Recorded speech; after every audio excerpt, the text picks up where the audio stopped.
তো তাজমহলের পিছনে যা টাকা ব্যয় করেছে ওই টাকা যদি ভারতের মুসলমানদের সন্তানদের জ্ঞানের পিছনে ব্যয় করা হতো তাহলে হয়তো মুঘল সাম্রাজ্যের পতন নাও হতে পারতো। আল্লাহ আলম, আল্লাহ ভালো জানে। হয়তো যখন ব্রিটিশরা এই দেশে এসেছিল তখন হয়তো তাদের মতো শক্তি সামর্থ্য মুসলমানদেরও থাকতো লড়াই করার মতো। তো একই অবস্থা আজকে মুসলমানদের বিরাজ করছে। এই যে মুসলমানদের তেল আছে, গ্যাস আছে, টাকা পয়সা আছে, রিসোর্স আছে, সমুদ্রের প্রণালী আছে, কিন্তু এই টাকা পয়সাগুলো মুসলমানরা কি করতেছে? বিশাল বিশাল উঁচু উঁচু বিল্ডিং, পর্যটন খাত, যে আমরা পর্যটন খাতকে উন্নত করব, পর্যটন খাতের পিছনে ব্যয় করব, মানুষ আসবে ঘুরতে, এখান থেকে আমরা ইনকাম করব।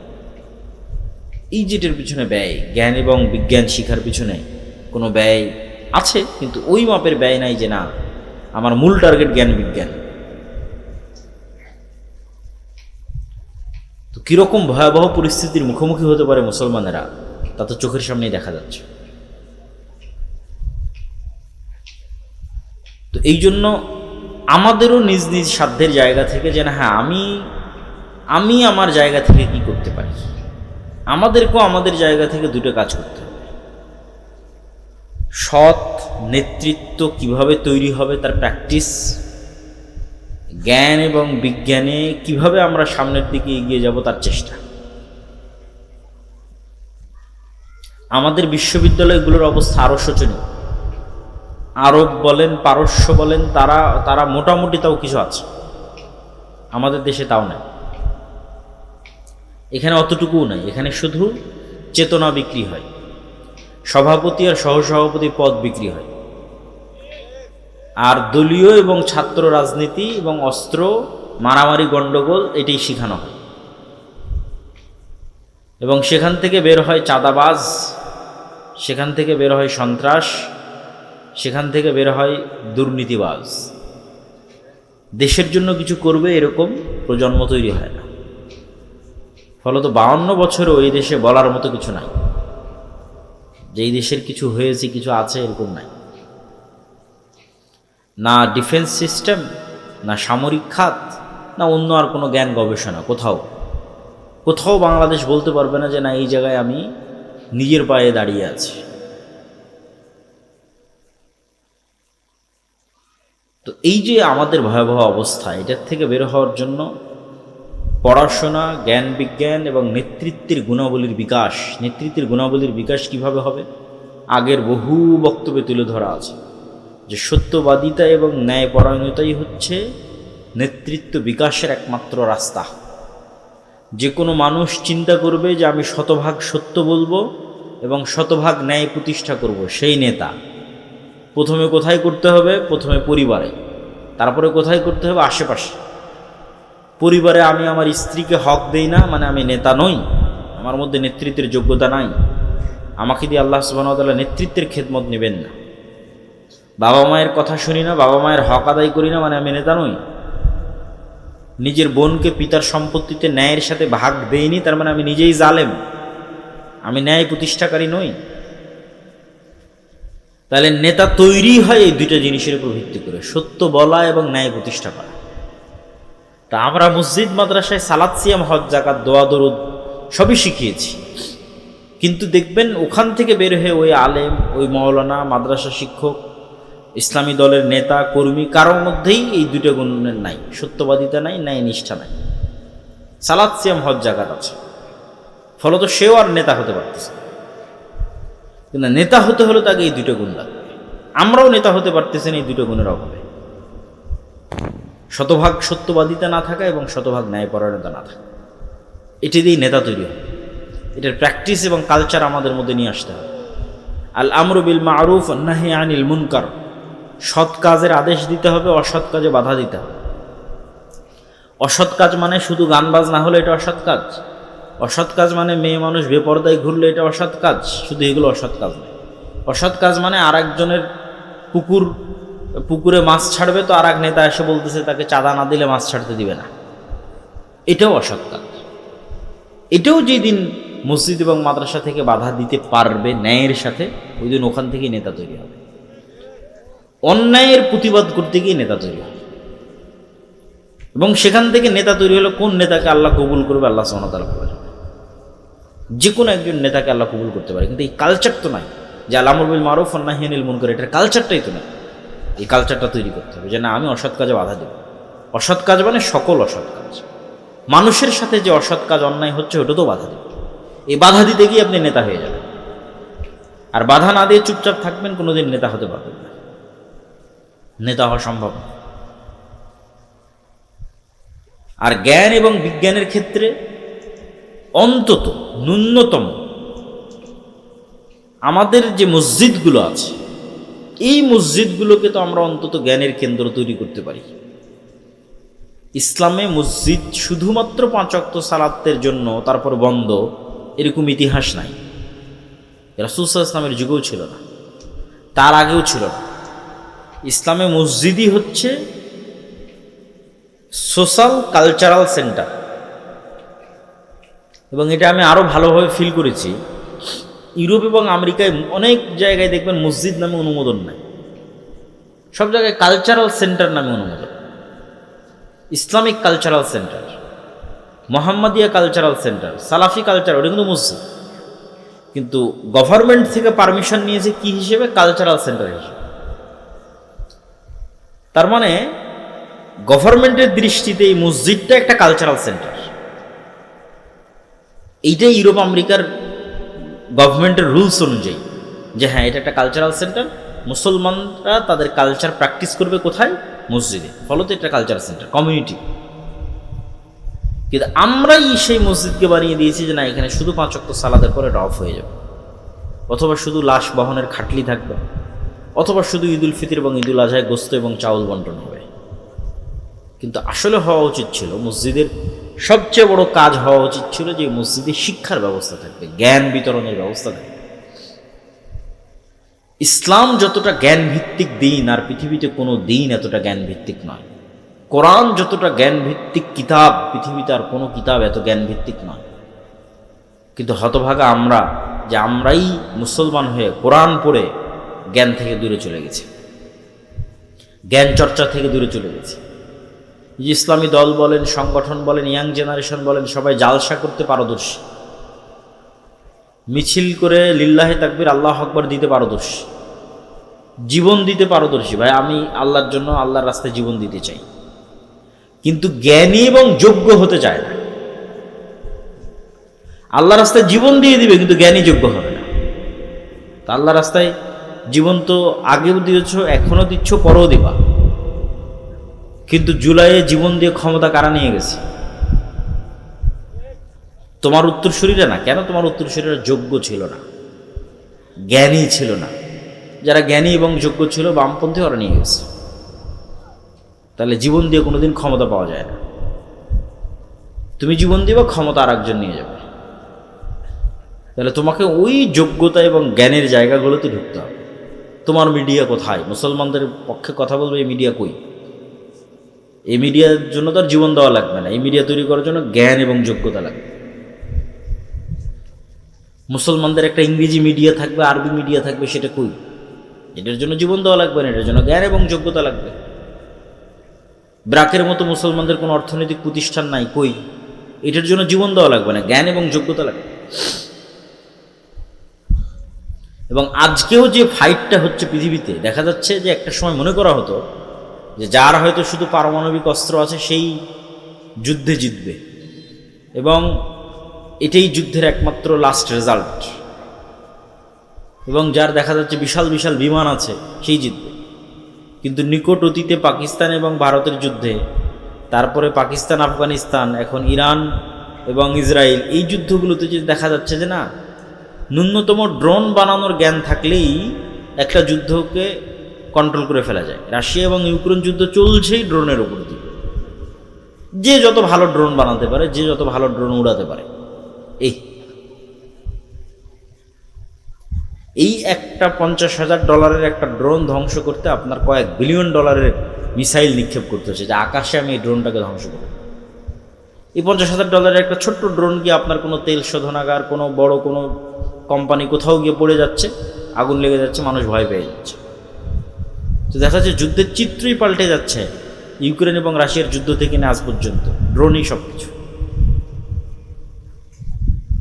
তো জ্ঞান এবং বিজ্ঞানের সাথে যতক্ষণ মুসলমানেরা কানেক্টেড না হচ্ছে, মসজিদকে যতক্ষণ জ্ঞানের মার্কাজ না বানাচ্ছে এবং জ্ঞান চর্চার যতক্ষণ চেষ্টা না করতেছে, শেখুল ইসলাম ইবনে তাইমিয়া রাহিমাহুল্লাহ বলেছেন প্রত্যেক মুসলমানের জন্য কোরআন নিজে বুঝতে পারবে এরকম এতটুকু জ্ঞান অর্জন করা ফরজ। আমরা মোটামুটি আছি যে হ্যাঁ কোরআন পড়তে পারি, এরকম আছে অনেকে। কোরআন পড়তে পারে না এরকমও তো অসংখ্য হাজার হাজার। কিন্তু কোরআন যে নিজে পড়ে বুঝবে এরকম জ্ঞান শুধু মাদ্রাসার ছাত্রদেরই আছে, তাও অনেক অল্প। মাদ্রাসাতেও যারা পড়ে তাদের অনেকে ভালো বোঝে না। অথচ ইবনে তাইমিয়া রাহিমাহুল্লাহ বলছে এটা প্রত্যেক মুসলমানের উপর ফরজ যে সে কোরআন নিজেই বুঝবে, অন্তত আরবিটা বুঝতে পারবে, নাহলে তো পরিবর্তন হবে না। পরিবর্তন হওয়ার জন্যই আল্লাহ কোরআন দিয়েছে, আপনার অন্তরে প্রভাব বিস্তার করার জন্যই আল্লাহ সুবহানাহু ওয়া তাআলা কোরআন দিয়েছে। এটা যদি আপনি যতক্ষণ নিজে ফিল এবং অনুভব না করতে পারবেন, আপনি হেদায়েতের রাস্তা পাবেন না। শেষ জামানায় ইমাম মাহদিদের সময়ে, ঈসা আলাইহিস সালাতু ওয়াস সালামের সময়ে যারা জেরুজালেম বিজয় করবে, ইস্তাম্বুল বিজয় করবে, রোম বিজয় করবে, ভারত বিজয় করবে, এরকম দেশগুলো যারা বিজয় করবে, তারা ওই মানের ইমান কোথায় থেকে সংগ্রহ করবে? নবী তো নাই, মুহাম্মদ সাল্লাল্লাহু আলাইহি ওয়াসাল্লাম তো নাই, সাহাবীরা তো নাই, কিন্তু ওদের ইমান সাহাবীদের মতোই, সাহাবীদের কাছাকাছি। মদিনার সর্বশ্রেষ্ঠ ইমানওয়ালা মানুষগুলো বের হয়ে আসবে। কেমনে তারা ইমানটা তৈরি করবে? কোরআন দিয়ে। কোরআনের সংস্পর্শে তাদের ইমানের লেভেল ওই জায়গায় পৌঁছে যাবে। এই জন্য আমাদের মসজিদগুলোতে মক্তব চালু করা, জ্ঞান শিক্ষার ব্যবস্থা করা, জ্ঞান উপার্জনের ব্যবস্থা করা, জ্ঞানের পিছনে সময় দেওয়া, এগুলো অতীব জরুরি এবং অতীব প্রয়োজনীয়। এবং এই যে যা অর্থ আমরা জালসা সম্মেলনের জন্য ব্যয় করে থাকি, এই অর্থের একটা অংশ যদি আপনি ইমামের বেতন বাড়ানোর জন্য ব্যয় করেন, এই অর্থের একটা অংশ যদি ইমামকে ভালো প্রশিক্ষণ দেওয়ার জন্য ব্যয় করেন, এই অর্থের একটা অংশ যদি ওই ইমামকে প্রশিক্ষণ দিয়ে গ্রামে মক্তবের বাচ্চাদের কেমনে শতভাগ মক্তবে বাচ্চাদের উপস্থিত করানো যায়, তার পুরস্কার প্রতিযোগিতা, ওগুলোর পিছনে ব্যয় করেন, তাহলে আপনার এই জালসা করে যা উপকার হয়েছে তার চেয়ে 10 গুণ 100 গুণ বেশি উপকার। শুধু এই ছোট্ট ছোট্ট পদক্ষেপগুলো, যে না আমার মসজিদের ইমাম হবে খুবই যোগ্যতা সম্পন্ন, ফলত একটা ভালো বেতন দিতে হবে, এই ইমাম সাহেবকে আমি আরও অনেক ট্রেনিং করাতে চাই, ইমাম সাহেবকে আমি মসজিদে মক্তব চালাতে চাই, গ্রামের সব বাচ্চা যেন এই মক্তবে আসে, তার জন্য বিভিন্ন রকমের পুরস্কার, চকলেট ইত্যাদি, সাইকেল ইত্যাদি বিতরণের ব্যবস্থা করতে চাই, যাতে পুরো গ্রামের একটা বাচ্চাও কোরআন এবং দ্বীনের জ্ঞান থেকে দূরে না থাকে। এটা সবচেয়ে স্থায়ী, পার্মানেন্ট এবং দীর্ঘমেয়াদী। কেন এরাই এই মক্তবে যারা পড়তেছে, এরাই তো বিভিন্ন স্কুল কলেজে এই দেশের ডিসি, ওসি, এসপি, মন্ত্রী, মিনিস্টার এই জায়গাগুলোতে যাবে। তো ছোটতে যদি আপনি তাদের শিখিয়ে দিতে পারেন নবীদের জীবনী, সাহাবীদের জীবনী, ঈমান, আকীদা, আদর্শ, সত্যবাদিতা, ন্যায়পরায়ণতা, তার কিছু না কিছু প্রভাব থাকবে। এই জন্য আমাদের যে নিজস্ব মক্তবের সিলেবাস আছে, এটা ওইভাবেই তৈরি করা। তালিমউদ্দিন বা আদর্শ শিক্ষা, যেটার উপর আপনারা মক্তব অলিম্পিয়াড দেখলেন এনটিভির পর্দায়, ছোট ছোট বাচ্চাদের নবীদের জীবনী থেকে শুরু করে, আদব কায়দা থেকে শুরু করে সব কিছু, এই সিলেবাসের উপর ট্রেনিং দিয়ে আপনাদের আশেপাশের সকল মসজিদে মক্তব চালু করা দরকার। আর এই ট্রেনিংয়ের জন্য যাতায়াত খরচও ফ্রি, এই ট্রেনিংয়ের জন্য থাকা খাওয়াও ফ্রি, এই ট্রেনিংয়ের জন্য সিলেবাসও ফ্রি। মানে বাচ্চারা যে সিলেবাসটা নেবে, বইটা নেবে, এটাও ফ্রি। তো এত কিছু বিনামূল্যে দেওয়ার পরেও যদি এই কাজে আপনারা আগ্রহী না হন, তাহলে এর জবাবদিহিতা তো আল্লাহ সুবহানাহু ওয়া তাআলার দরবারে আপনাদেরকে দিতে হবে। প্রিয় উপস্থিতি, ইয়াং জেনারেশনের উদ্দেশ্যে এবং উপস্থিত সকলের উদ্দেশ্যে, মুসলমানদের এই যে পরিবেশ এবং পরিস্থিতি, এই পরিবেশ এবং পরিস্থিতি সামনে আরও ভয়াবহ হবে। ফিতনা থামার লক্ষণ খুব কম, এবং আমাদেরকে অনেক বড় বিপদ এর মুখোমুখি হতে পারে। দুর্ভিক্ষ যদি দেখা দেয় বাংলাদেশে, আশ্চর্যের কিছু নাই। এরকম পরিস্থিতি যদি আর 2-3 মাস চলে, তেল এবং গ্যাসের সংকট, আর এই সংকট শুধু বাংলাদেশে তা না, এই ইন্দোনেশিয়া, মালয়েশিয়া, ফিলিপাইন, থাইল্যান্ড, একই সিনারি, ভারত, পাকিস্তান, এমনকি ইউরোপ, এমনকি আমেরিকা, সব জায়গায় সেম সিনারি। ফলত এটা বিশ্বের অর্থনীতিতে যে প্রভাব আসবে, এই প্রভাব আমাদের দেশে যখন পড়বে তখন এখানে দুর্ভিক্ষ দেখা দিত। আপনার তেলের দাম বাড়ার সাথে সাথে সারের দাম বাড়বে, আপনার চাষের খরচ বেড়ে যাবে। ফলত সকল দিক থেকে আমরা একটা বিপদ মুহূর্ত এবং ফিতনাময় মুহূর্তের দিকে পড়ে যাব। এবং এই শেষ জামানাগুলোতে দাজ্জাল বা দাজ্জালীয় শক্তির যে ফিতনা, এই ফিতনা থেকে বাঁচার একটাই উপায়, এটা বলে আমার বক্তব্য শেষের দিকে চলে যাব, যে এইরকম ভয়ঙ্কর মুহূর্তগুলোতে আপনি কীভাবে ফিতনা থেকে বাঁচবেন। আজকে যদি আমি আপনাকে বলি, মানে আমাকেও যদি কেউ বলে যে ভাই তুমি যদি এই কথা মানো তাহলে তোমার গাড়িতে তেল দিব, তা আমি তো মনে হয় সন্দেহে পড়ে যাব যে এই কথা মেনে নিয়ে তেল নেওয়াই ভালো। তো এর চাইতে ভয়ঙ্কর ঘটনা তো দাজ্জাল ঘটাবে। এই তেল নয়, দাজ্জাল বলে আকাশ বৃষ্টি বন্ধ করে দেবে, জমিন ফসল বন্ধ করে দিব। হয় আমাকে রব মানো, নাহলে আকাশের বৃষ্টি বন্ধ, জমিনের ফসল বন্ধ। এখন যদি আপনাকে বলি যে ভাই তুমি এই কাজ না করলে তোমার তেল নাই, তোমার মোটর সাইকেলে তেল নাই, তোমার গাড়িতে তেল নাই, তো সবাই যে ইমান বিক্রি করে, কয়জন ইমান নিয়ে থাকবে? তো এই ফিতনার সময়গুলো আমাদের ইন্ডিকেট করছে, বুঝাচ্ছে যে আপনি কিভাবে ফিতনা থেকে বেঁচে থাকেন। ফিতনা থেকে বেঁচে থাকার জন্য দুটো রাস্তা ছাড়া আর কোনো রাস্তা নেই আমার জানা নাই, যে ফিতনার সময় আমরা ফিতনা থেকে বেঁচে থাকবো। এক, পরকালের প্রতি অগাধ আস্থা, যেন আমি পরকালই আছি, পরকাল যেন দেখে নিয়েছি, পরকাল যেন আমি স্বাদ আস্বাদন করে নিয়েছি, আমি যেন মারা গেছিলাম, মৃত্যুবরণ করে জান্নাত জাহান্নাম কবর ঘুরে তারপরে আবার দুনিয়াতে এসেছি। পরকালের প্রতি এই লেভেলের অগাধ আস্থা। আব্দুর রহিম যে মৃত্যু এবং কবরের বর্ণনা শোনাচ্ছিল, জান্নাত জাহান্নামের বর্ণনা শোনাচ্ছিল, এটার প্রতি যতক্ষণ অগাধ আস্থা তৈরি না হবে ততক্ষণ আপনি দুনিয়া বিসর্জন দিতে পারবেন না। দুনিয়া তখনই বিসর্জন দিতে পারবেন যখন জান্নাতে আপনার জায়গাটা দেখতে পাবেন, যে হ্যাঁ জান্নাত হচ্ছে আসল জীবন। আমাল হায়াতুদ দুনিয়া ইল্লা লাইবুন ওয়া লাহু, দুনিয়া তো খেল তামাশা মাত্র। ওমা ইনদাল্লাহ খায়রুন ওয়া বাক, আল্লাহর নিকটে যা আছে ওটাই উত্তম এবং ওটাই চিরস্থায়ী, তথা পরকাল। এই পরকাল দেখতে পাওয়ার কারণে আসহাবুল উখদুদের সম্ভব হয়েছিল আগুনে ঢুকে যাওয়া। সূরা বুরুজের মধ্যে আসসামা ইযাতিল বুরুজ আল ইয়াউমিল মাউউদ ওয়া শাহিদু ওয়া মাশহুদ কুতিলা আসহাবুল উখদুদ, যে তাদের বলা হলো হয় ঈমান ছাড়ো না হয় আগুনে ঢোকো। তো ওরা আগুনে ঢুকে গেছে। তো কেমনে সম্ভব যে আপনি আগুনের মধ্যে স্বেচ্ছায় ঢুকে জ্বলে পুড়ে যাবেন? তখনই সম্ভব যখন আপনি আগুনের মধ্যে জান্নাত দেখতে পাবেন, আর ওই আগুন থেকে পিছনে যখন জাহান্নাম দেখতে পাবেন। যে আমি যদি আগুনে না ঢুকি, ঈমান ত্যাগ করি, তাহলে পিছনে আমার বাড়ি ঘরে আসলে জাহান্নামের আগুন অপেক্ষা করছে। এটা যখন আপনি স্বচক্ষে দেখতে পাবেন যে এই সামনে যে আগুন জ্বলতেছে এটা তো জান্নাত, তখন ঢুকে যাবে। এই সেম ঘটনা দাজ্জাল ঘটাবে, বলবে দাজ্জালের জান্নাত জাহান্নাম, দাজ্জালের জাহান্নাম জান্নাত। পরকালের প্রতি অগাধ আস্থা ছাড়া আপনি ঈমান বাঁচাতে পারবেন না।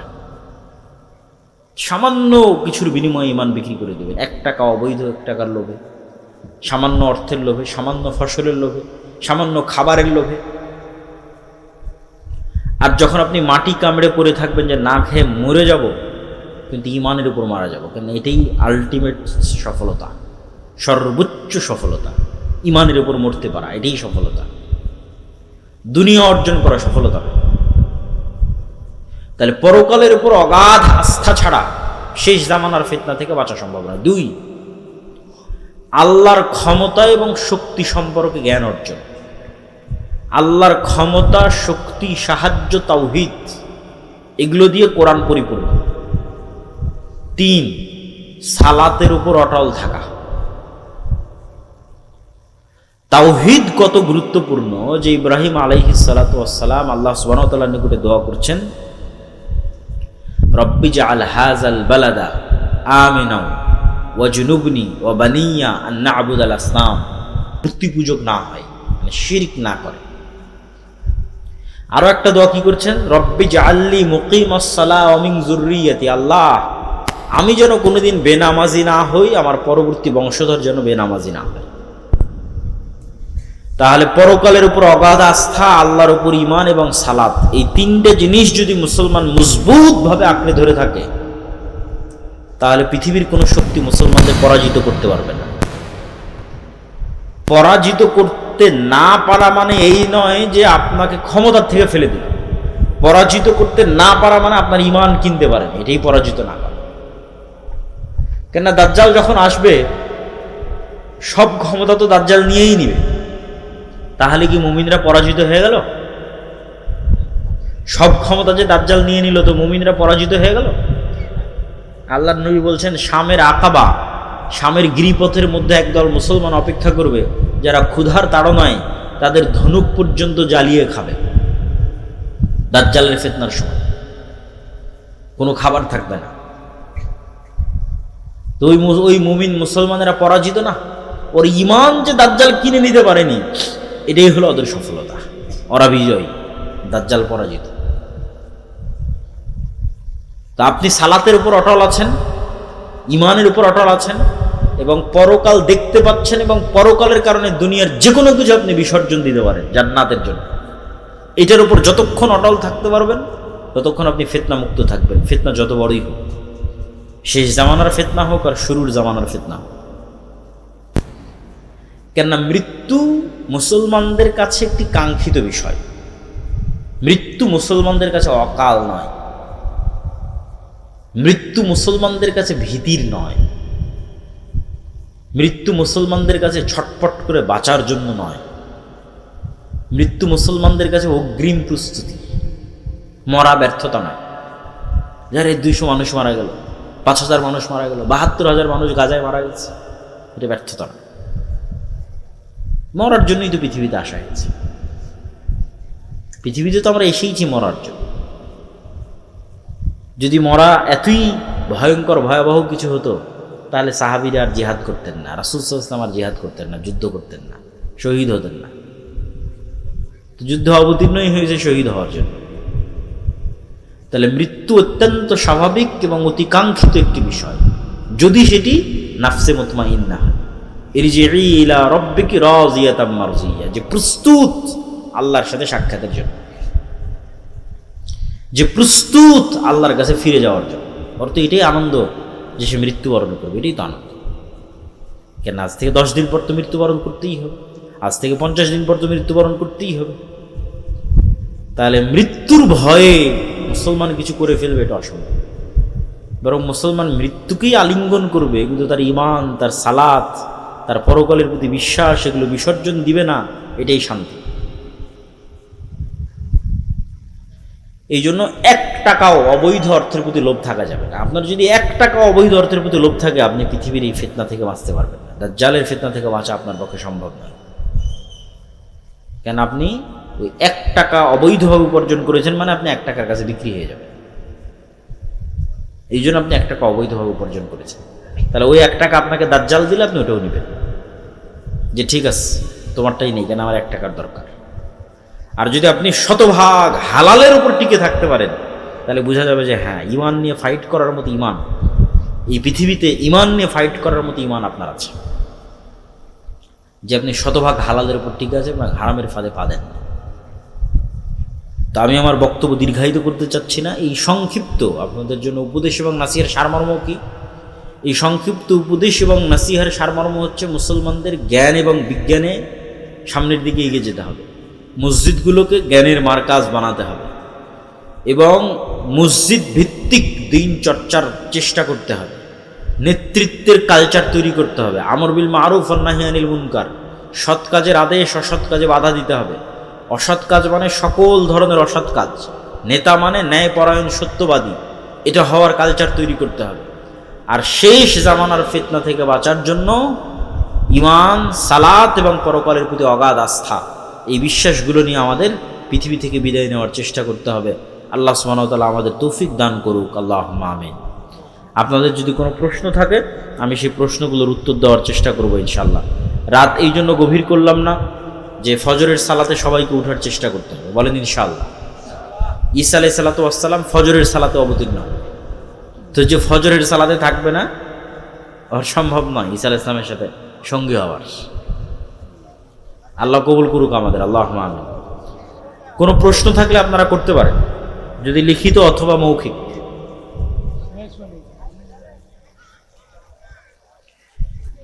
আপনারা হইচই না করে একটু, আচ্ছা, আল্লাহর পথে যাত্রা এই বইটা লেখাই হয়েছে ইমান মজবুত করার জন্য। যদি থাকে, আমি জানি না আছে কিনা, গাড়িতে যদি থাকে বইটি নেওয়ার চেষ্টা করতে পারেন। ইমান মজবুত করার জন্য আল্লাহর পথে যাত্রা। মহিলাদের জন্য চাকরি বা ব্যবসার ক্ষেত্রে ইসলামের বিধান কি? বর্তমানে নারীদের চাকরি বা ব্যবসার জন্য নিরুৎসাহিত করা হয়, ইসলামের বিধান মেনে তারা কিভাবে চাকরি বা ব্যবসা করতে পারবে? বই। সম্মানিত উপস্থিতি, আপনার আমাদের এখানে মাহফিলে অনেক খরচ আছে, যে যা পারেন সবাই কিছু দিয়ে যাবেন। পশ্চিম পাশে টেবিল আছে, সবাই ওনাদের মাহফিল আয়োজনের জন্য অর্থনৈতিক সহযোগিতা করবেন। ভাইয়েরা একটা 7 শতক না 8 শতক জায়গা নিয়েছে, সেখানে ওয়াক্তিয়া মসজিদ করতে চায়, মক্তব চালু করতে চায়। ফলত আপনাদের পক্ষে সম্ভব হলে অবশ্যই সহযোগিতা করবেন, আল্লাহ কবুল করুন। অর্থনৈতিক ইবাদত খুবই গুরুত্বপূর্ণ। মেয়েরা কয়েকটা শর্তে চাকরি করতে পারে। 1, যদি স্বামী অনুমতি দেয়। 2, যদি পর্দা রক্ষা হয়।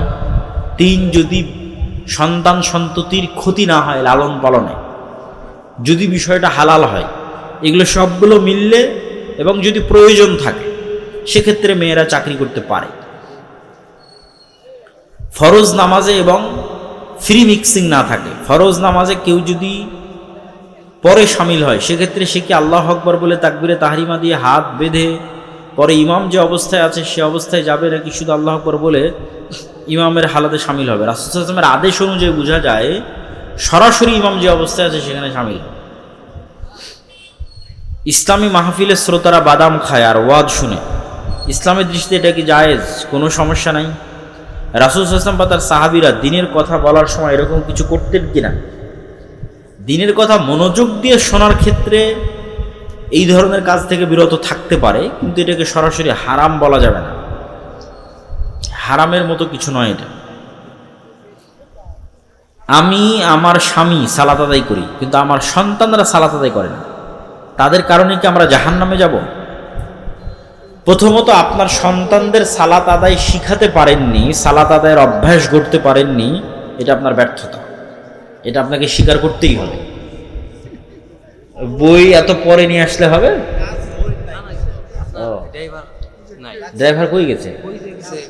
তো তোমরাই বিক্রি করো, তোমরাই ছেড়ে, ওই গায়ে যেটা আছে ওটাই দাও। মানুষজন যেহেতু নিতে আসছে না, মানুষজনকে ফিরাবা কেন?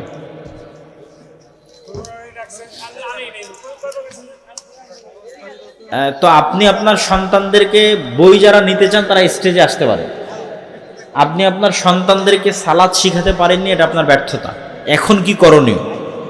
রাসূল সাল্লাল্লাহু আলাইহি ওয়াসাল্লামের আদেশে বোঝা যায় 10 বছর বয়স হয়ে গেছে, সালাত আদায় করে না, এরকম সন্তানকে পিটতে হবে। এরকম সন্তানের খাবার বন্ধ করে দিতে হবে। এরকম সন্তানের বাড়িতে থাকা বন্ধ করে দিতে হবে। বাড়িতে থাকা, খাওয়া, পড়াশোনার খরচ 10 বছর পার হয়ে গেছে, এরকম কোনো সন্তানের পক্ষে সালাত ব্যতীত পাওয়ার কোনো সুযোগ নাই ইসলামের দৃষ্টিতে। এটাই শেষ কথা এবং ফাইনাল কথা। তাহলে যখন যাকে যেভাবে ইচ্ছা তখন তাকে সেভাবে ব্যবহার করা যাবে। যখন ইরাকের প্রেসিডেন্ট সাদ্দাম হোসেনের বিরুদ্ধে তাকে ধ্বংস করার দরকার হবে, তখন তার সাথে যার শত্রুতা তৈরি করার দরকার হবে। আবার যখন আরেক দেশকে ধ্বংস করার দরকার হবে, তখন তার সাথে যার শত্রুতা করার দরকার হবে। এই ডিভাইড অ্যান্ড রুল, ভাগ করো এবং শাসন করো, এই যে পদ্ধতি, তো পৃথিবীর সকল সম্ভাবনা থাকার পরেও মুসলমানেরা সবচেয়ে অসহায় এবং সবচেয়ে মাজলুম। তার অন্যতম একটি কারণ হচ্ছে যে সমস্ত ভ্রান্ত মতবাদ দিয়ে মুসলমানদের বিভক্ত রাখা হয়েছে, সে ভ্রান্ত মতবাদগুলো। এবং দ্বিতীয় আরেকটি বড় কারণ, যদিও ইদানিং বহু বক্তব্যে আমি দাজ্জাল, ইমাম মাহদি, ইয়াজুজ মাজুজ এগুলো নিয়ে আলোচনা করেছি, সেক্ষেত্রে আমি দেখেছি মানুষের মধ্যে একটা মনের ইচ্ছা লক্ষ্য করা যায় যে মানুষ, আমার ধারণা যে সাধারণ মুসলমানদের যদি এই অবস্থা হয় তাহলে অন্য সব জায়গায় সকলের একই অবস্থা, যে সবাই এই মনে করে বসে আছে যে হ্যাঁ আমার তো কিছু করার দরকার নাই, ইমাম মাহদি আসবে উনিই সব করবে, ঈসা আলাইহিস সালাম আসবে উনিই সব করবে, তাহলে অন্য মুসলমানদের আর মুসলিম নেতাদের আর কোনো করণীয় নেই। এই চিন্তা যদি সুলতান মোহাম্মদ আল ফাতেহ করতেন তাহলে উনি মাটির উপর, পাহাড়ের উপর দিয়ে জাহাজ চালাতে পারতেন না। উনি কিন্তু ইস্তাম্বুল বিজয় করার সময় মাটির উপর দিয়ে জাহাজ চালাইছে, পানির উপর দিয়ে নয়।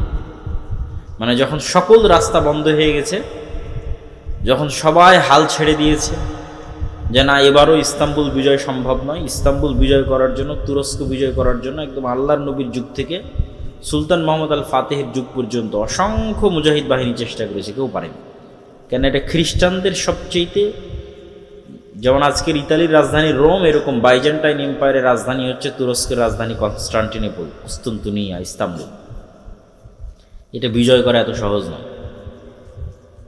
তো যখন সবাই হাল ছেড়ে দিয়েছে, তখনও সুলতান মোহাম্মদ আল ফাতেহ স্বপ্ন দেখছেন যে না ইস্তাম্বুল বিজয় সম্ভব।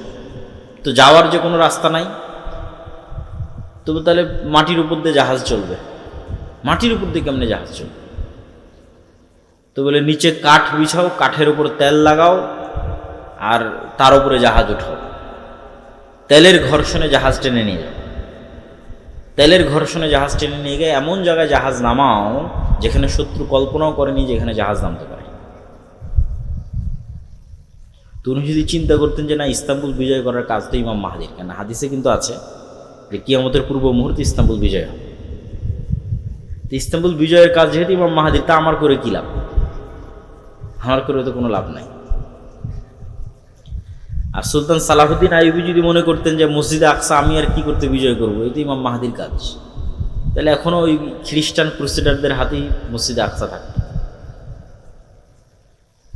তো রাসূলুল্লাহ সাল্লাল্লাহু আলাইহি ওয়াসাল্লাম আমাদের যে থিওরি শিখিয়েছেন, সেই থিওরিটা হচ্ছে তোমরা যদি দেখো যে সূর্য পশ্চিম দিকে ঠিকই উঠে গেছে, মানে কিয়ামত হয়ে গেছে, তারপরেও যদি তোমার হাতে একটা গাছের চারা থাকে তাহলে ওটাকে লাগাও। এর নাম হচ্ছে প্রোডাক্টিভিটি। মানে অলস হাত ছেড়ে দিয়ে বসার কোনো সুযোগ নেই।